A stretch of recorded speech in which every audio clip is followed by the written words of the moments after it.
Hi, good afternoon. Welcome to my live stream. You guys have probably heard the story about the tragedy that happened. A young lady, her name is Shanquella Robinson. She got murdered by her friends. It's all over social media, and everyone who has a platform is talking about it. And the reason why they're all talking about it is because the more people who talk about it, the more it's shared, the more people know about it, then the more seriously the authorities will take it. Now the FBI is involved, and that's because everyone is really, really talking about this. It's on almost everyone's platform.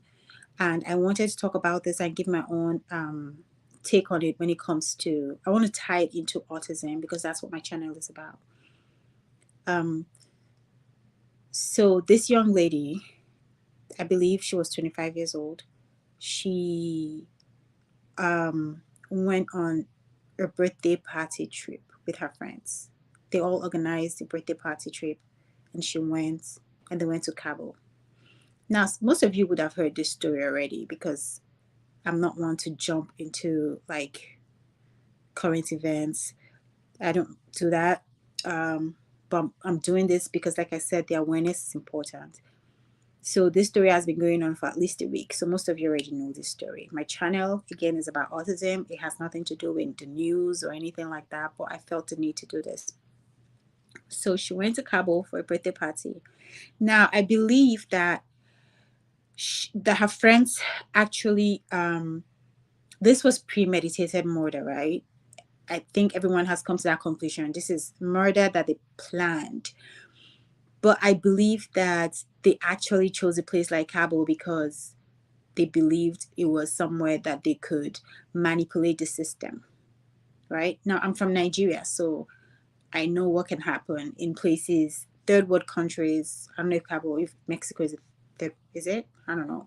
But in places like Nigeria, when you commit a crime, like all you need to have is money to be able to bribe your way out of it. May not work all the time, but it works more times than it would in somewhere like here in the United States. Okay. So I'm thinking in my mind that it probably chose to do it in a country like that because of that reason as well as the fact that they wanted to get away from the United States and do it somewhere else. So that's why I'm in support of them being thrown in jails and in prisons in Cabo as well. They shouldn't bring them here to try them. They don't have to come back to the United States to be tried because the crime was committed in Cabo. Now, I'm speaking about this with an with the how do I say this? I'm assuming with the assumption that most of you already heard the story, right?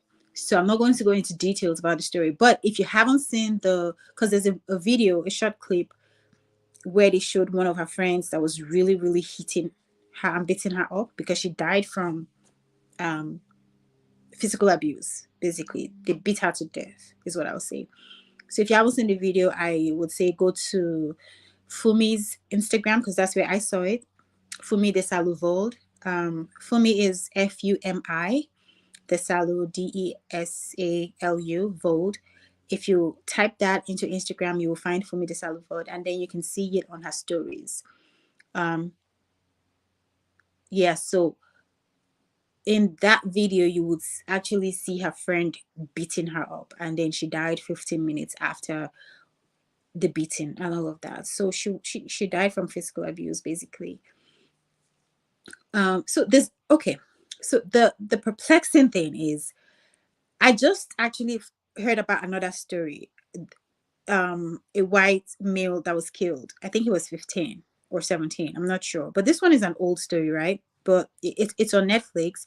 It just started going around recently again, but it's an old story that is already on Netflix. And they talked about how he went to see his ex-girlfriend, and the ex-girlfriend had planned with the other friends to jump him and to kill him, and then the ex-girlfriend's boyfriend, we're assuming, um or love interest, brought out a gun and shot the guy, right? And when I watched that story, in my mind I'm thinking, oh my goodness, like, because the ex-girlfriend was in a friend's house, and that friend was 18, and and that friend was 18, and the friend lived by herself. So I'm thinking, like, who lets their 15-year-old child go stay with another minor, kind of, without parent supervision? Like, who lets that happen? So I'm thinking in my mind, what did the parents do wrong? What did society do wrong? How do we prevent this from happening? So I'm thinking and calculating in my mind what they could have done better. Maybe they get the ex-girlfriend shouldn't be in a place like that where there's just kids and there's no parents to supervise them.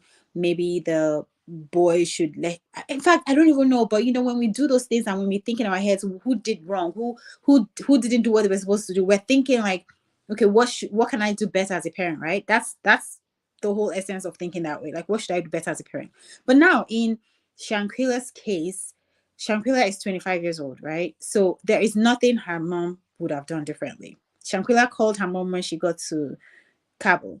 She told her mom she was going for a birthday party. She called her mom when she got there. So she did everything right. She informed her parent, right? So her mom knew where her daughter was. There is nothing that woman would have done differently or to save her daughter. Nothing.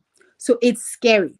It is very scary when these children that we give birth to go out there and make friends, and we don't know, we cannot really, like, we can't fully protect them the way that we would want to, because there will come a time when they would grow older and they leave and they will do their own thing, right? So now Shaquila's mom is on social media. I don't even know how she has the strength. I know that she is, like, she's going through her own phase of grief when she's in her house by herself, but she has gotten the strength and she has a brave heart and brave, I don't even know what to call it, because she has the strength to come out on social media and to talk about, or even in the news, and to talk about Shanquella, and she wants the murderers to be brought to justice. And I applaud her, because this is not the time to be soft or to go into a hole and cry and just stay in there, which is probably what I would do. This is a time to just gather the strength that you need to make sure that these people are brought to justice. And that's what she's doing.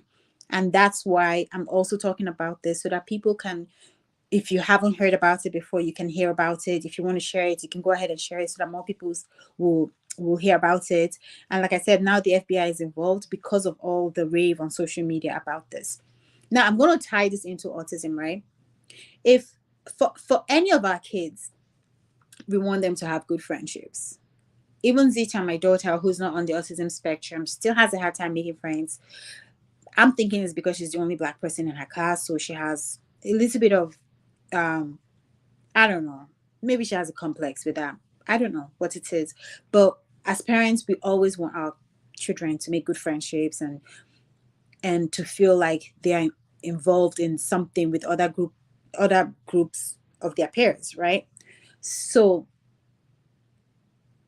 so yes, we want that. But now imagine if your child has autism, right? We want that times 100. Okay.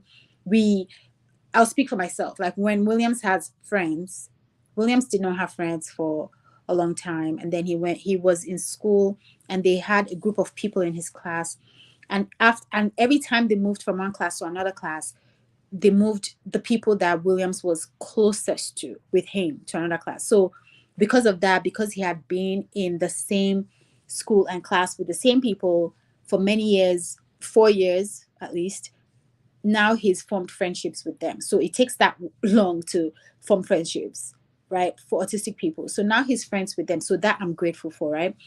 So I know that if you're like me, if you're an autism mom like me, you want your child to have friends. It's something that we're very passionate about. It's something that we are happy when it happens, right?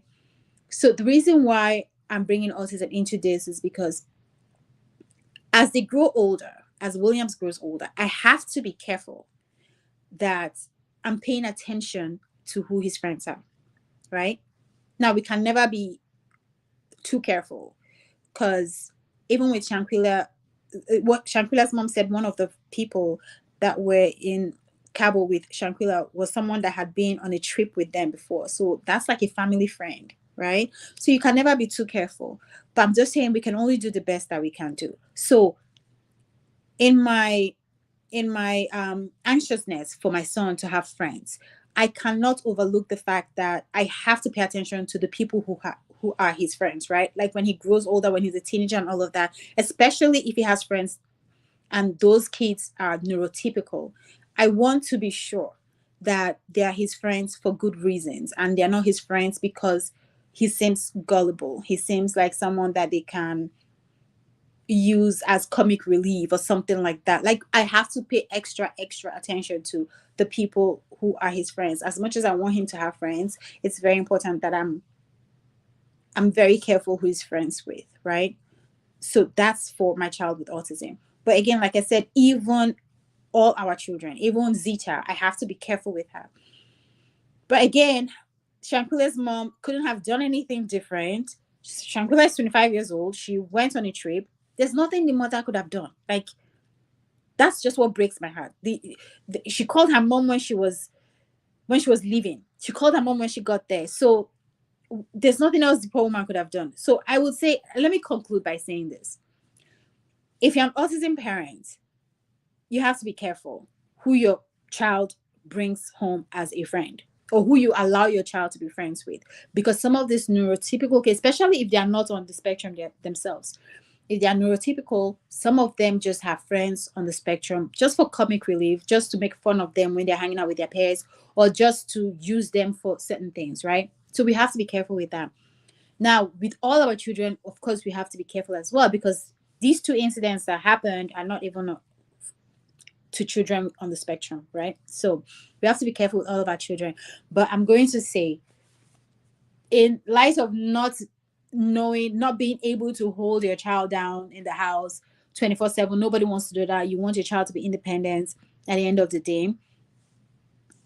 And because we're not God, we don't have the power to make sure only good things happen to our children. I think the best thing for us really is as parents to always remember to pray for our children.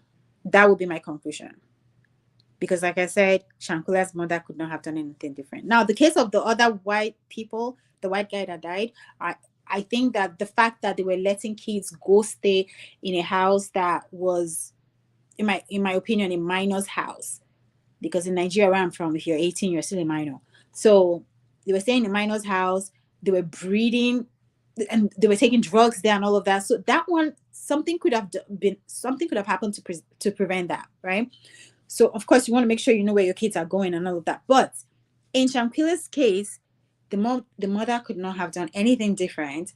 So I would say that as parents, we owe it to our children to always pray for our children. Now, I do not know what God you serve, but I believe we all serve the same God. I believe that we just have different venues to get to Him, right? So, however you get to your God, get to your God. But you have to pray for your children. You have to pray for your children every single day. You have to protect them. You have to pray for a spirit of discernment for yourself so that when you see your children with people, you will be able to discern if that's a good person or not. But this is something that we owe our children. And I think that's what I came here to say. Aside from the fact that I want to also help in spreading the news about Shanquella so that, of course, it will find the people and put them in jail where they deserve to be. Aside from that, I think my main purpose of coming here today is to remind parents that we owe it to our children to pray for them and to cover them every single day, or however often you want to pray, okay? However often your heart tells you to pray. And like I said, pray however you want.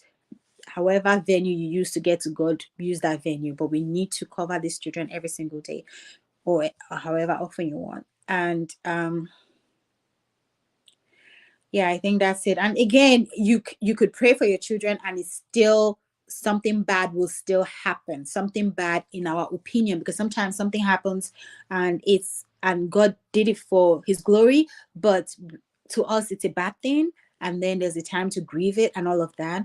But I think I will feel so much more better if I am covering my children and I'm praying to God and I'm praying for His guidance, and then something bad still happens. It's fine. I'll be like, okay, you know what, that's God's will. But if something bad was to happen to my child and I didn't take the time to always pray for them, then I would feel bad. I don't know about you guys, but I would feel really, really terrible. So I don't know who I'm reminding today to just always take the time to pray for your children. And if I'm reminding you, bless you. Thank you for listening to me. But please listen to me. We need to always pray for our children, and we need to always remember that God is the one that keeps them, and we cannot protect them.